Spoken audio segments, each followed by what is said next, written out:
What's up, class? Good to see you again, here for another virtual lesson. Last week we talked all about designing brand identity. We broke down 4 key steps to help you do so. First step was solidifying the brand. The second step was pinpointing the customers that you want to reach with that brand. That third step was defining the goals. What do you want to happen when that brand reaches those customers? And then that fourth step was to start to build those assets that reflects the brand, reaches those customers, and help you achieve those goals. This lesson, we're going to talk about one of those assets that you can create, which is copy. How do we create effective copy? So last week we went through designing the entire brand identity.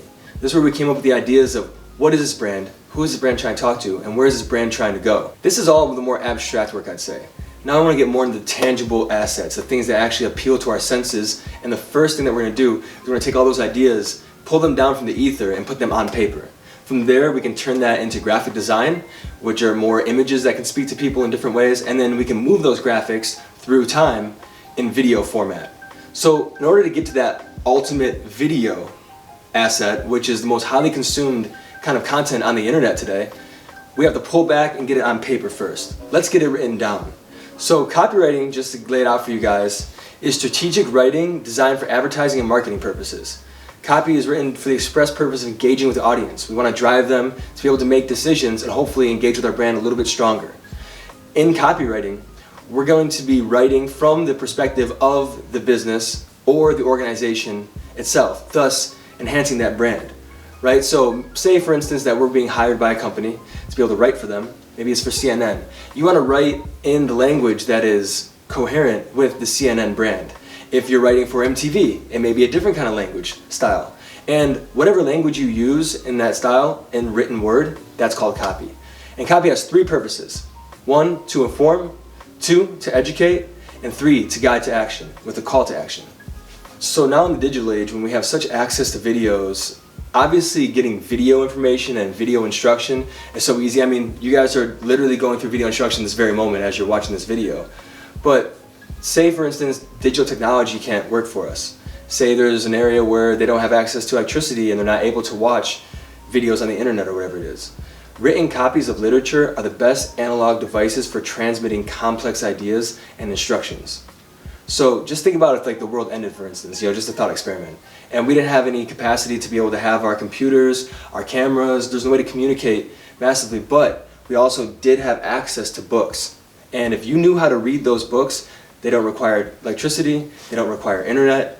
You can read through those books and really be able to learn any skill through those as long as you're able to implement what you're reading on paper into the real world. You can open those books up and just with the same 26 letters in our English alphabet, and it can create so many different complex ideas. So much of your imagination can just go into different places, different works of fiction, different works of nonfiction, documentary literature, journalism, utilitarian writing, like say that there's instructional materials and technical writing. There's so many different ways that we can use our written language to communicate ideas that allow the reader's imagination to work for you. And that's what's beautiful about it. Because now you're, as an author, you're getting the audience to move halfway with you. And they get to create an imagination that allows them to interact with your copy and your message a little bit differently than any other medium can. Alright, so as David said, this copy is going to allow you to transfer ideas into the minds of the consumers easily. But first, you got to have a strong grasp on what those ideas are. And that's when we're going to have to go back and consult the brand identity. With every asset that we create, we want to go back and consult the brand identity. We want to make sure that everything we create is in line with our brand values, with our brand message, with the big idea, with everything that we believe in as a brand, as a company, as an organization. So we got to go back and consult that brand identity. What's really the main message that we want to get out there, right? What's our goal, right? Who is our audience? Right? How do they communicate? Right? What shared vocabulary do they have? All right? What words and different meanings do these words carry? And we need to use all of this information that we have in order to put together a message that's going to be native to our audience, right? What's our goals? We want to make sure that when we're creating copy, we're creating it with our goals in mind, just like any other asset that we create using a brand identity. Yeah, so piggybacking off what Jay just said there, you want to look at the entire brand aesthetics across all different formats. So not only copy, even though that's what we're talking about today, you want to look at their graphic design. You want to look at their videos. You want to see what kind of styles are they using, because that's what kind of language you're going to be using in your copy. Is the brand bold? Does it use sharp colors? Does it use sharp cuts in its videos? Maybe that's the way that you need to write. Short sentences. Is it something that they're a little more flowery with their language? Are they a little more, in their design, is it a little more pretty and more baroque in its styling? Well, if it looks like that across its brand, then you may want to convey that same idea throughout the copy as well. So when you're deconstructing the entire aesthetic of the brand, keep all these different things in mind when you apply them to any different format that you're using. So now we've deconstructed the brand after we've looked across all formats. We've looked across their website, their socials, their different graphics, their videos, their other written pieces of copy. We want to develop a language.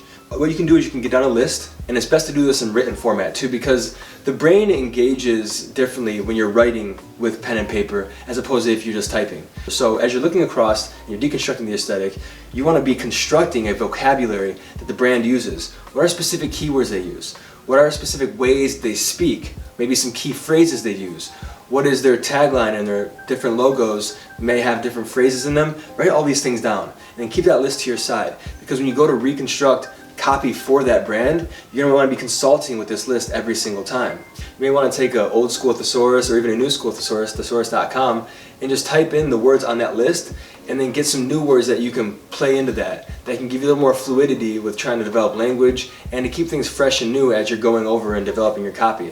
And again, this could be a tweet of only 140 characters, it could be an email that you're sending on behalf of that company, or it could be a very long article that you may be writing, or even a book. I mean, you could be hired to develop a bigger source of material for them, and you want to have a very strong vocabulary for that. So using synonyms is a great way to be able to develop that vocabulary and also get your mind thinking down different paths. So now let's get into voice. It's one thing to have a written thing of copy and different language tools that you can use, but the voice is a little more nuanced than specific maybe words and phrases.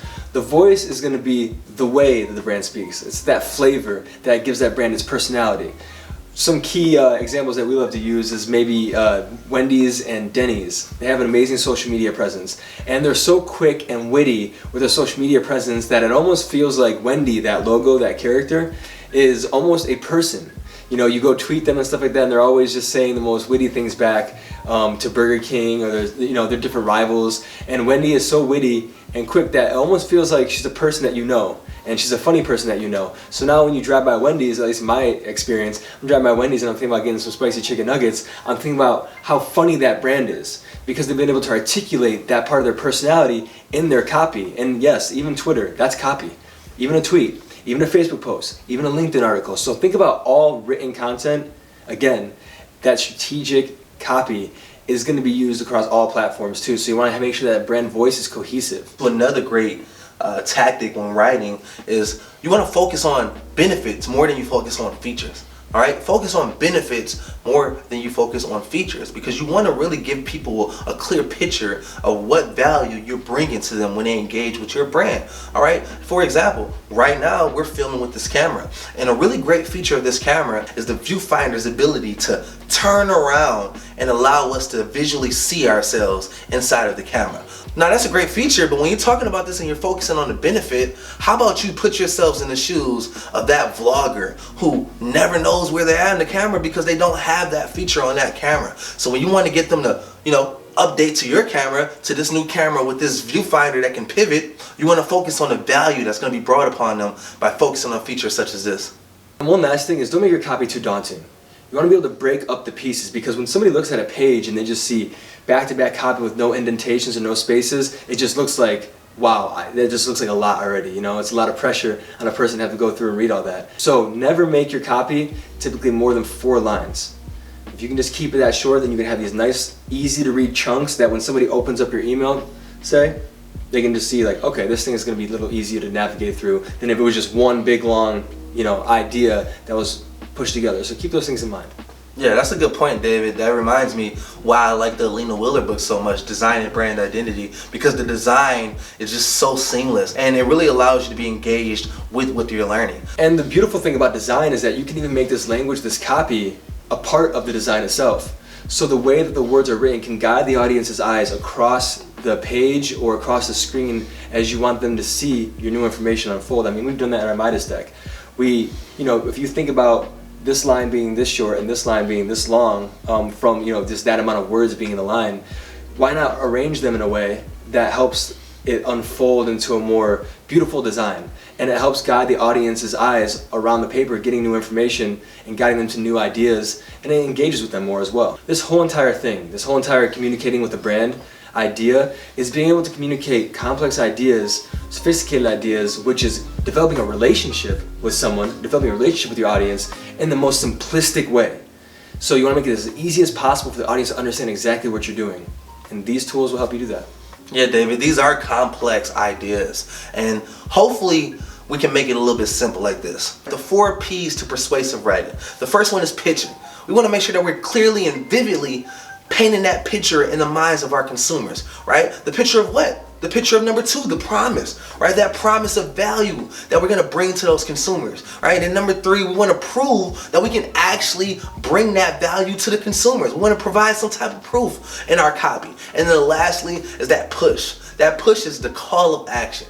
What do we want our users to do when they read this copy? When they figure out about our brand, when they hear more about our brand? What is the call of action? And the best way to have a call to action is simply to offer value. When they get to the end of your article, when they get to the end of even your tweet, when they get to the end of your message, you want to give them some kind of value that they can hold on to and then keep interacting with your ecosystem. And that's going to help them see your brand as an authority, and also it's going to build trust between you and the audience as well. So it's such an important thing to have this call to action embedded within your message every single time.